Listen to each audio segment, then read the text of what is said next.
मेरे को जो पहली सैलरी मिली वो 283 रुपये समथिंग पैसे मिले। दोस्त पैसा चाहिए पैसा, वो पैसा तो कौन देती है। जब अपन भीख मांगने निकल गए तो मतलब आप वहाँ नौकरी कर रहे थे और आपने कमेटी और पूरे स्टाफ का विरोध कर दिया कि आप 11वीं क्यों नहीं ला रहे हो? 11वीं क्यों नहीं बनाई आपने? 81 की बात है तकरीबन। 81 की बात, 82 की।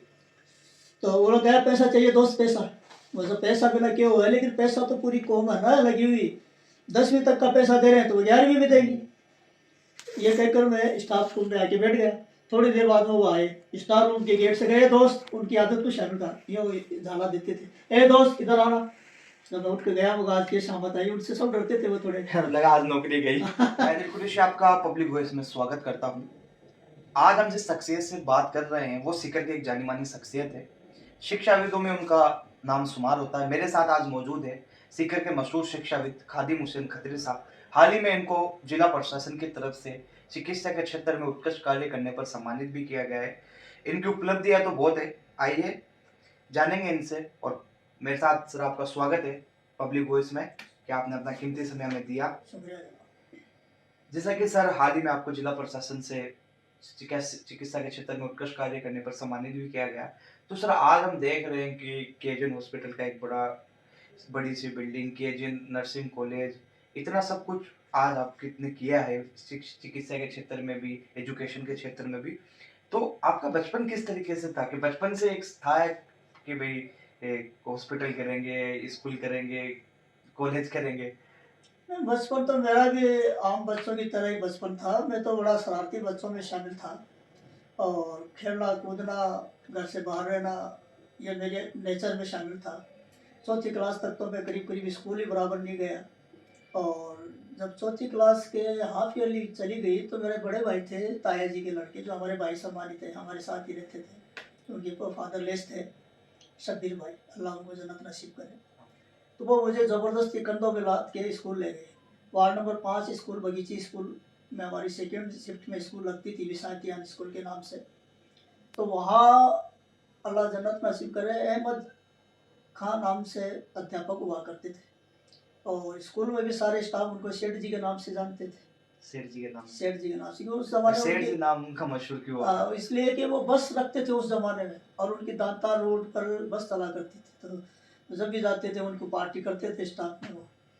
तो उनके सामने वो मेरे को ले जाके खड़ा कर दिया कि ये स्कूल नहीं आता है। तो अहमद जी काफ़ी हेल्दी इंसान थे, तंदुरुस्त आदमी थे, वजन हाथ भी काफ़ी भारी था उनका। तो उन्होंने मेरे सर पे एक चांटा नशीद कर दिया। मैं समझता हूँ वो चांटा मेरे लिए मेरी ज़िंदगी का टर्निंग पॉइंट था। उसके बाद में मैंने कभी स्कूल मिस नहीं की, उनसे वादा किया कि साहब मैं रोज़ आऊँगा। उसके बाद में मैं चौथी क्लास में भी पास हुआ। उसमें मुझे गणित की कई चीज़ें, तो मेरा दोस्त है आज भी ज़िंदा है, टेलर है खुर्शीद अहमद, तो उससे तो मैंने अपने जोड़ बाकी गुणा भाग छोटे मोटे उनसे क्लास में सीखता रहा मैं। और चौथी क्लास किसी भी तरह से पास कर ली। 5वीं क्लास में तो मैं टॉपर था अपनी क्लास में।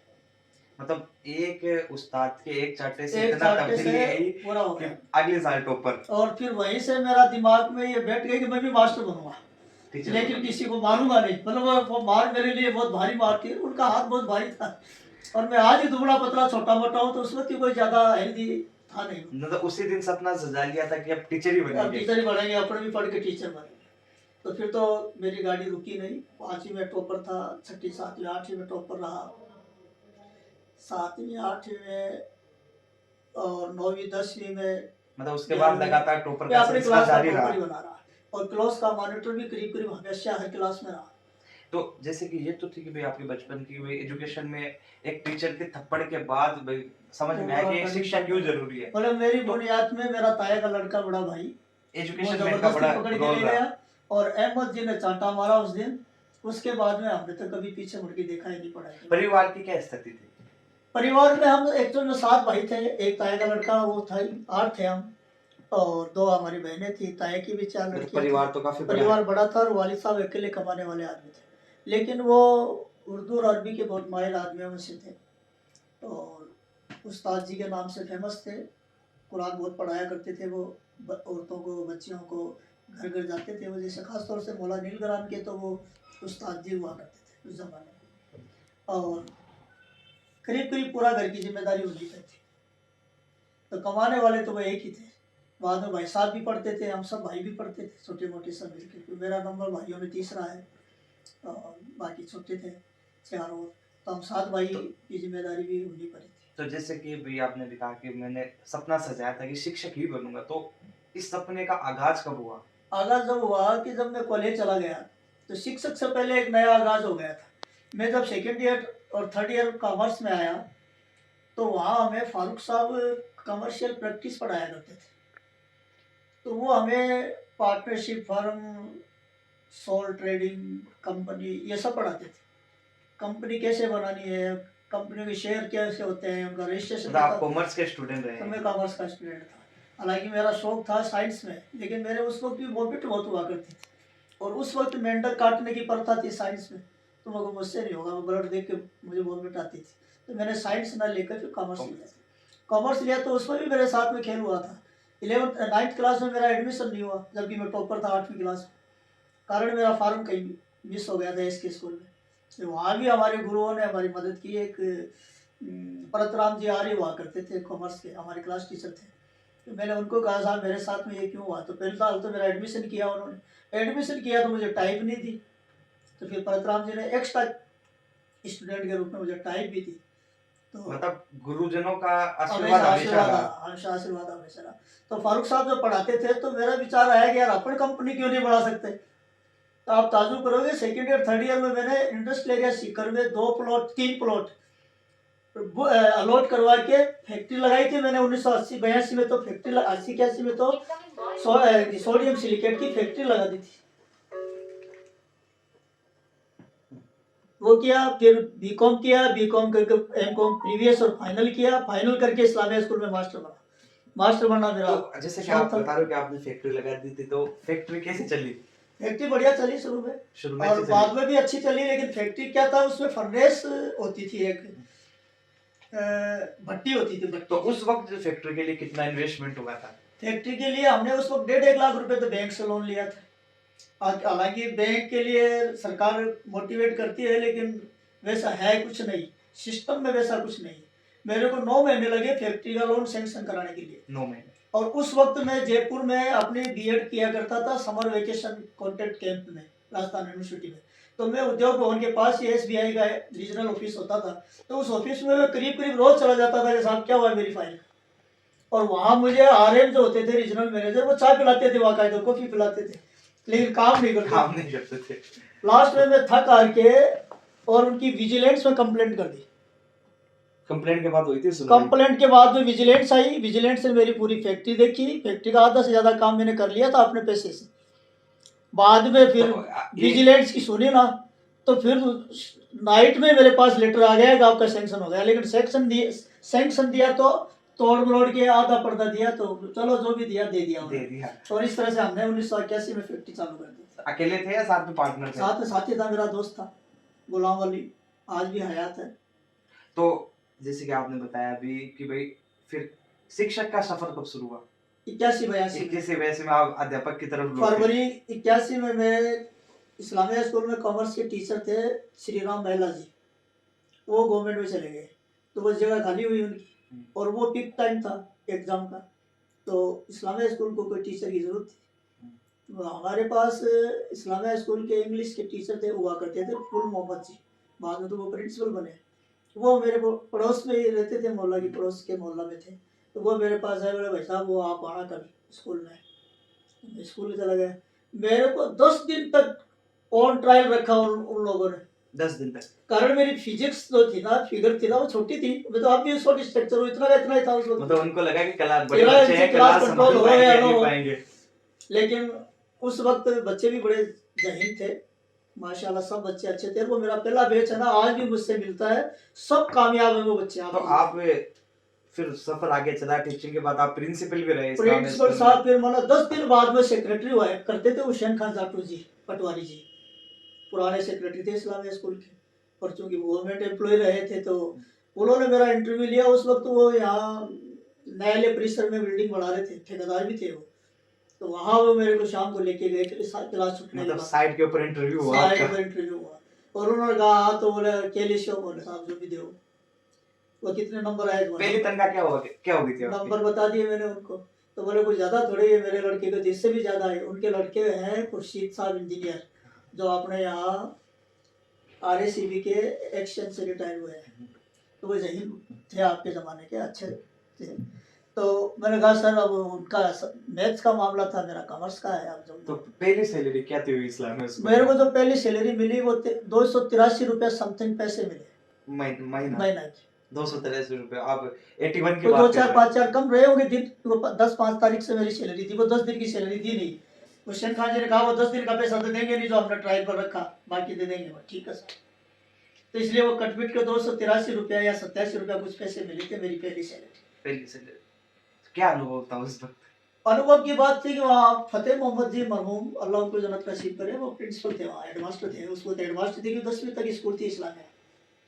तो मैंने वहाँ कॉमर्स पढ़ाया। तो मैं जज्बाती और ज़्यादा बोलने वाला था हमेशा ही। कोई भी बात हो ना साफ मुंह पर कहना मेरी आदत में शामिल था।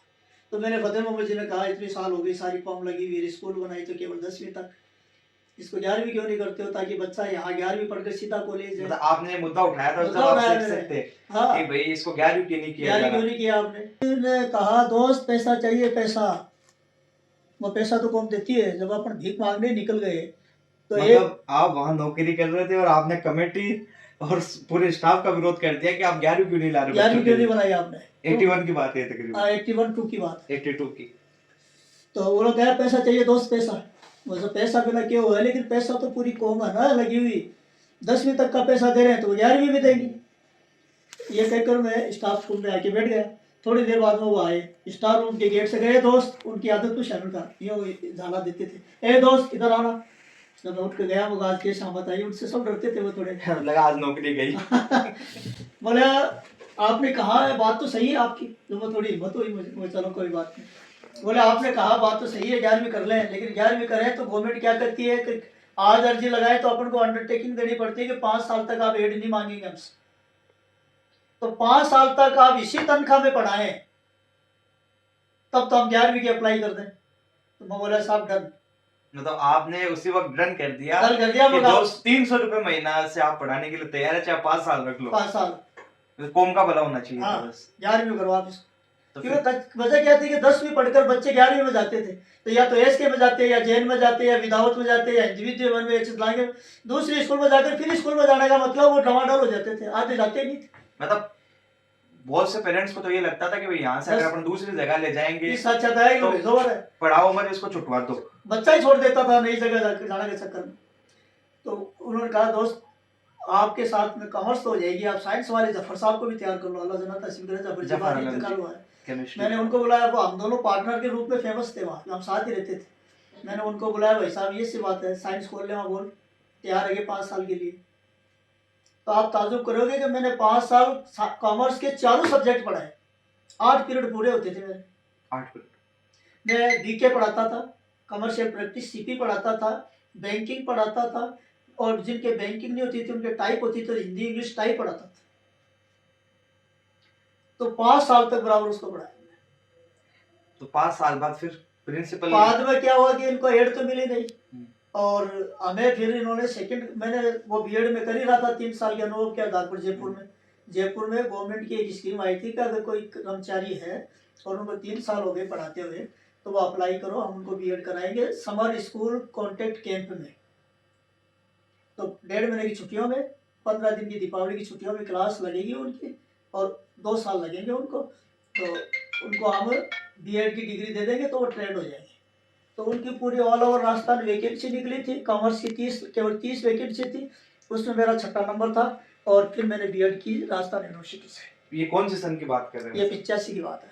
85 में मतलब आपकी बीएड कंप्लीट हो चुकी थी, आप एक बीएड धारक थे। तो फिर हमने इनसे कहा कि सर अब आपसे पहले हमारी एक चर्चा हुई थी हुसैन खान जी से, तो उन्होंने कहा था बीएड कर लोगे तो हम आपको सेकंड ग्रेड कर देंगे। तो जब हम बीएड हो गए, मैं जफर जी दोनों साथ ही बीएड हुए उसी सिस्टम में। तो फिर हमने कहा साहब आप अभी बीएड हो गए, आप सेकंड ग्रेड तो 580 रुपये सेकंड ग्रेड की फिक्स दिए उन्होंने उस वक्त। मतलब उस 85 में आपकी 580 रुपये तनख्वाह हुई, यानी 5 साल के बाद 200 रुपये बढ़े। तो उसके बाद तो चलो सफर चलता गया, आप फिर बाद में प्रिंसिपल भी रहे इस्लामिया के। बाद में ये कौन से सन की बात? 11वीं क्लास एड पर लेने का कोई सिस्टम हुआ, तो एड के लिए क्या हुआ, तो लेक्चरर होना जरूरी था 11वीं क्लास के, स्कूल लेक्चरर। तो सबको लेक्चरर बनाने की बात हुई, वैकेंसी निकली, सारी हुई। तो फिर हम जैसे लोगों को लेक्चरर बनाया गया, फर्स्ट ग्रेड दी गई। तो फर्स्ट ग्रेड भी हम कागजों में ही रहे, सैलरी हमारी वही थी और काम करते रहे। प्रिंसिपल कौन से सन में रहे? प्रिंसिपल में बना शायद 94 में। 94 में। कितने साल के लिए रहे?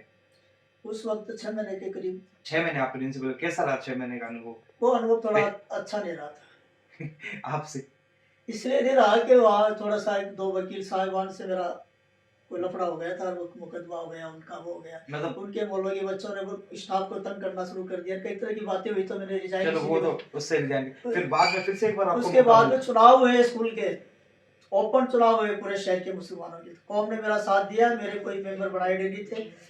ऑपोजिट पैनल में मैं था, मैनेजमेंट में भी है। और फिर मैनेजमेंट में मैं जीत के आया। हमारे पैनल में जो ऑपोजिट में थे वो केवल 2 ही बंदे जीते 16 में से, बाकी उनके पैनल वालों के मेंबर थे सारे बनाए हुए, वो जीत के आए। उनके बंदे टूट कर हमको मेंबर बनाए। 10 साल तक हम मैनेजमेंट में रहे, फिर वहाँ से फिर वापस प्रिंसिपल बने।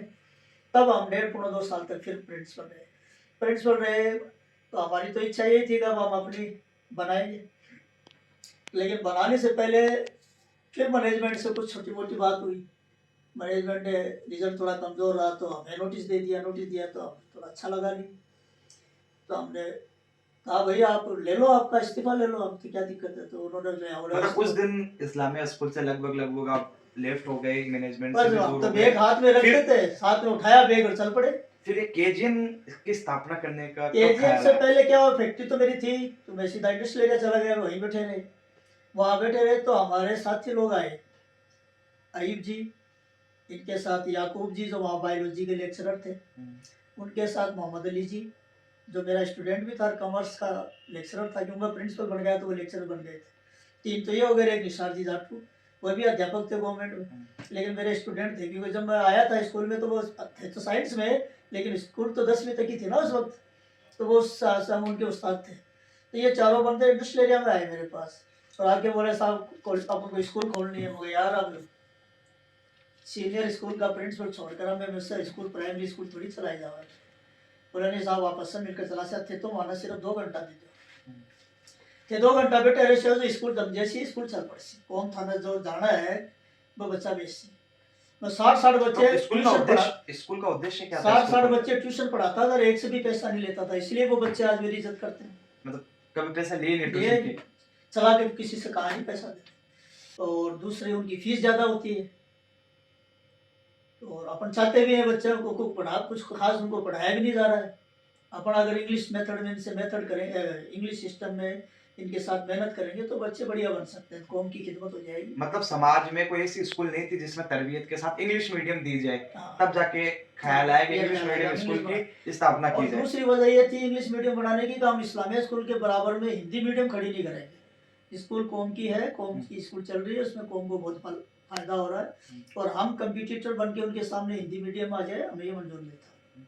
मतलब ये तो एक इंग्लिश मीडियम का, उसके बाद केजीएन की तरफ है। अमन की भी पोजीशन ये थी कि हमने किराए की बिल्डिंग में 10 दिन में स्कूल स्टार्ट की। 10 दिन किराए के लिए उसमें भराव कराया, उसकी सफेदी कलर कराया, और उसमें 10 दिन में कई 70 बच्चे टोटल इकट्ठा हुए। पहले साल में 70 बच्चे हैं। 5वीं तक की स्कूल बनाई। फिर हमने अगले साल 6ठी की अप्लाई की, 6ठी से बनाई, 7वीं बनाई, 8वीं बनाई, 8वीं तक की मान्यता लेके, फिर 9वीं की बनाई, 10वीं की बनाई, 10वीं की मान्यता लेके, फिर 11वीं 12वीं बनाई, 12वीं की मान्यता लेके, इस तरह से वो आज उस पर खुद की बिल्डिंग है और 1300 बच्चे वहाँ है, और सीट फुल हो जाती है, एडमिशन हम बंद कर देते हैं, हमारे पास जगह नहीं है। तो फिर जैसे आज केजीएन कॉलेज चल रही है, उसी दौरान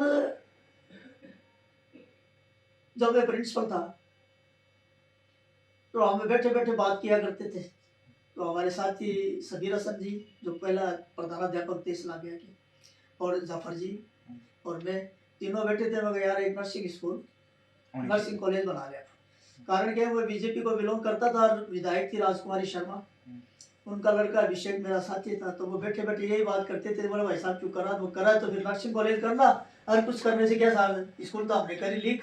मतलब उस वक्त आप बीजेपी के कार्यकर्ता हुआ करते थे, और एक चीज देखी जाती है कि माइनॉरिटी तो बीजेपी से काफी दूरी बना के रखती है।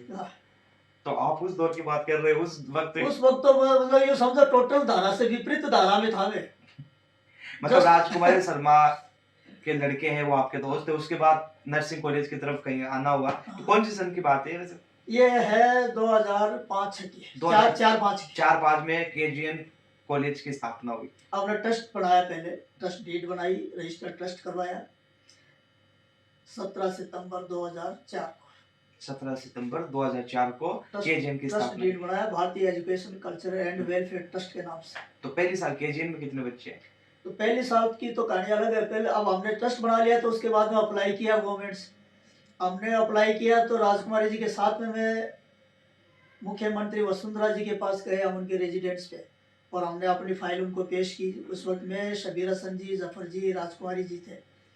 मैडम को कहा, सर मैडम हम सीकर में कॉलेज खोलना चाहते हैं। तो मैडम चौंकी, बोले गवर्नमेंट में? नहीं मैडम हम तो प्राइवेट खोलना चाहते हैं। तो उन्होंने मार्क करके फाइल ग्रुप 3 में भेज दी, हेल्थ ग्रुप 3 में। तो हम तो निश्चित हो गए कि भाई मैडम ने मार्क कर दिया, अब तो कॉलेज बनी जाएगी। तो 2 साल हमने रगड़ा खाया तब जाके कॉलेज बनी। उसमें राजकुमारी जी का बहुत बड़ा सहयोग था। वो जब जरूरत पड़ती थी मेरे साथ में गाड़ी में बैठ के चल जाती, बुखार भी होती तो चली जाती थी ऑलरेडी। इस तरह से हमने पहली परमिशन ली और 6 साल में फिर बाद में हमने अप्लाई की इंडियन नर्सिंग काउंसिल में। उस वक्त वहाँ पहला इंस्पेक्शन रद्द हो गया, दूसरा इंस्पेक्शन कराया तब जाके हमें परमिशन मिली। फिर हमें पहला जो बैच मिला वो 7-8 में मिला। तो उस वक्त तो एक इंजीनियरिंग का क्रेज हुआ करता था, क्रेज हुआ करता, लोग बायोलॉजी के तरफ, मेडिकल फील्ड की तरफ कम रुझान रखते थे, इंजीनियरिंग का एक क्रेज था। तो उस वक्त नर्सिंग कॉलेज चलाना कैसा था? बहुत डिफिकल्ट था। और पोजीशन ये थी हमारी कि 30 बच्चों की परमिशन थी हमारे पास, 40 आईएनसी ने की थी, फिर गवर्नमेंट ने भी 50 कर दी। लेकिन हमारे पास 19 बच्चे इकट्ठा हुए केवल उसमें पहली साल मतलब सीट भी फिल नहीं हो पाई। और वो दौर ऐसा दौर था बायोलॉजी का कि कई जगह बायोलॉजी टूट गई थी, 0 सेशन हो रहा था कई स्कूलों में, और टोटल इंजीनियरिंग के तरफ भाग रहे थे बच्चे।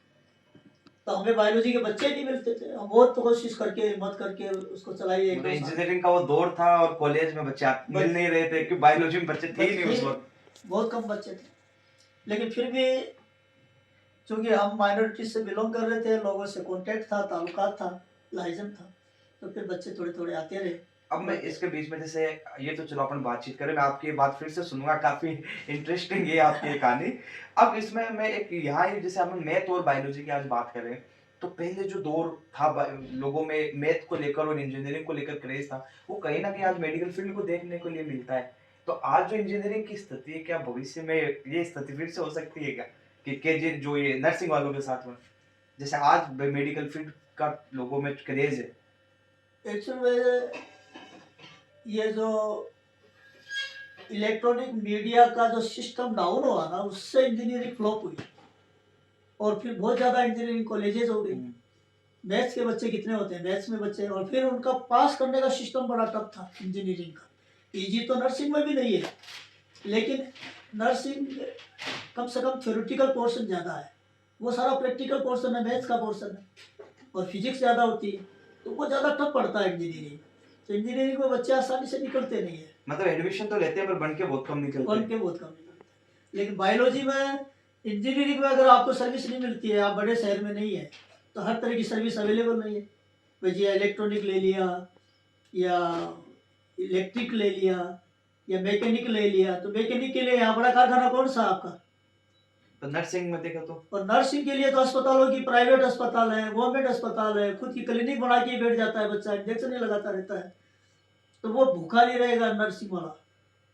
लेकिन इंजीनियरिंग वाला हो तो इंजीनियरिंग की क्या मिलेगी उसको? हमने देखा है हमारे स्कूल में भी इंजीनियरिंग के बच्चे मैथ्स और फिजिक्स पढ़ाने के लिए हमारे पास मास्टर बनने के लिए आते हैं, जॉब प्रोवाइड नहीं होती, जॉब नहीं मिलती। तो ये तो था कि जो केजीएन की स्थापना हुई, चलो आज तक हाँ, तो केजीएन टॉप कॉलेजों में शामिल है। इसका जो कट ऑफ होती है वो 65 से शुरू होकर 51-55 के बीच में रहती है केजीएन। तो और आज के समय में अगर अपन देखें तो ये केजीएन को हॉस्पिटल में बदलने का ख्याल कब आया? हॉस्पिटल में ख्याल तो एक्चुअल में मेरा पहले से था, क्योंकि बच्चों को थ्योरी में तो हम बहुत बढ़िया तैयार करते हैं, और हमारे बच्चे जब नेशनल लेवल पर एग्जाम देते हैं एम्स की और की, तो थ्योरी में पास होते हैं वो, लेकिन जब उनको प्रैक्टिकल, उनके इंटरव्यू में बुलाया जाता है तो प्रैक्टिकल के सवाल ज़्यादा पूछते हैं, और प्रैक्टिकल में ये कमज़ोर होते हैं। क्योंकि हम भी करवाते थे तो प्राइवेट अस्पतालों में भेजते थे, तो बच्चों को ज्यादा वहां भी सिखाते नहीं लोग। मतलब इसलिए आपने सोचा तब कि सोचा कि हम अपने बच्चों को परफेक्ट बनाने के लिए अस्पताल बनाएंगे ताकि वो यहाँ प्रैक्टिकल भी सीखे, साथ में हॉस्पिटल भी है, वो भी लोगों को सुविधा लोगों को मिले। सुविधा मिले। फिर थोड़ी तेजी हमने की इसको बढ़ाने में, कोविड को देख के लोगों की परेशानियों को देखा, गरीबों को, और उनको गैस नहीं मिल रही है, ट्रीटमेंट नहीं मिल रहा है, डॉक्टर नहीं मिल रहा है, कंपाउंडर नहीं मिल रहा है। कोविड के बाद ज्यादा मोटिवेशन ज्यादा मिला कि मोटिवेशन मिला कि हॉस्पिटल इसको होनी बढ़ाना। चाहिए। इसलिए हमने फिर 100 खाना बना के 300 बेड का अस्पताल बनाया। आज आपके हॉस्पिटल जो अस्पताल है केजीएन आज रिसर्च नाम है, सेंटर, इतना नया होकर भी इतना बढ़िया पोजीशन पर है हमारा रेपुटेशन और नाम। तो उसको देखते हुए सरकार ने, जिला प्रशासन ने चिकित्सा के क्षेत्र में उत्कृष्ट सेवा के लिए KGN hospital and research centre को प्रशस्ति पत्र और मोमेंटो देके अभी हाल ही में सम्मानित किया गया। 26 जनवरी 2026 को। जैसे कि अपन पूरी बातचीत की, बहुत अच्छा लगा सर, आपकी जीवनी काफी इंटरेस्टिंग लगी। अब देखो, आप एक टीचर से लेकर आज एक उद्यमी कह सकते हैं आपको, एक उद्यमी तक का सफर आपने तय किया जो परफेक्टली रहा है एकदम। तो अगर इसको आप एक शब्दों में कहें तो इसका राज क्या है? राज तो एक्चुअल में क्या है, पहले तो पापा अकेले थे, फिर हमारे दो मुझसे बड़े भाई वो जल्दी ही कुवैत चले गए थे। उन्होंने फिर कुछ साल बाद में बड़े भाई साहब को भी बुला लिया, फिर कुछ साल बाद में एक छोटे भाई को भी बुला लिया। तो मेन जो हमारा ये सब कुछ करने का पीछे जो था ना, वो भाइयों की मतलब सबका सहयोग रहा। सहयोग ही था, और आज भी सहयोग पूरा बना हुआ है। मेरा अकेले का कुछ नहीं है, बिना सपोर्ट के कुछ नहीं होने वाला। और वो सपोर्ट मेरे भाई है, मेरा परिवार है। मतलब परिवार का बहुत अच्छा सहयोग मेरे रहा। वालिद साहब तो बहुत बड़े सपोर्टर थे मेरे। वो कहते थे कि नाम वाला काम करो बेटा, नाम खराब करने वाला तो कोई ही कर लेगा, जोर तो उसमें आता है जिसमें नाम हो। ये थे हमारे साथ खादिम हुसैन खत्री साहब। बातचीत करने के बाद बहुत से इंटरेस्टिंग पॉइंट आए, शानदार इनकी जीवनी है। और सबसे अगर हम पॉइंट की बात करें तो अगर आप मेहनत करोगे तो तरक्की जरूर मिलेगी। इनका सफर टीचिंग से शुरू हुआ, आज एक हॉस्पिटल के ओनर है। इस वीडियो को ज़्यादा से ज़्यादा शेयर करें और पब्लिक वॉइस को सब्सक्राइब करें।